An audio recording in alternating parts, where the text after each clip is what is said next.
प्रयाग मिश्रा के जीवन की नई सुबह एक अद्भुत स्थिति से शुरू हुई। रात भर जागकर उसने अपनी डायरी के आखिरी पन्नों में लिखे शब्दों को अपने मन में गहराई से उतारा।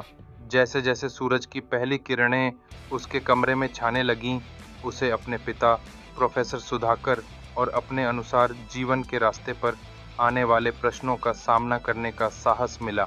उस समय उसकी आत्मा ने एक नए हौसले से भर लिया। प्रयाग ने ठान लिया था कि वह पीछे नहीं हटेगा। उसकी रेखाओं में उत्साह और उत्तेजना का एक अनोखा संकेत था।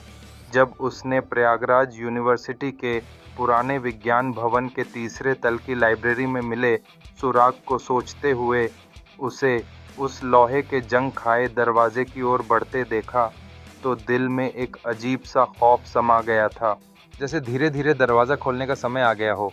जब दरवाज़ा धीरे से खटखटाया और खुला, तो वो दृश्य भी उसके अनिश्चित विचारों के संग सामने आया। उस सीक्रेट रूम की दीवारों पर होने वाले चार्ट्स और फॉर्मूलों ने उसे एक नई वास्तविकता का एहसास दिलाया। वह टेबल पर रखी सत्य परीक्षण यंत्र को देखकर विस्मित रह गया। अद्भुत मशीन जो सोच, विश्वास और चरित्र की तरंगों को माप सकती थी, उसकी आंखों के सामने थी। उसके हाथ कांप रहे थे, जैसे वह एक अभिशप्त तंत्र को छूने जा रहा हो। एक नोट ने उसकी धड़कनों को तेज कर दिया। क्या उसे अपने डर को छूने वाला बनना चाहिए? क्या वह उन सच्चाइयों का सामना कर पाएगा जो उसकी आत्मा की गहराइयों में छुपी थीं?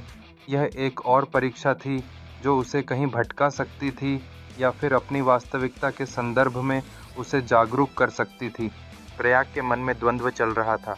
क्या वह उस यंत्र को छुएगा? यही उसके जीवन की सबसे बड़ी परीक्षा बनने जा रही थी। यह क्षण उसके लिए एक मोड़ था। अगर उसने स्पर्श किया तो शक्तियों का ब्रह्मांड उसके सामने खुल जाने वाला था। लेकिन क्या वह तैयार था? अगले एपिसोड में प्रयाग की आत्मा ही नहीं, उसकी दुनिया भी बदलाव के संक्रमण से गुजरेगी।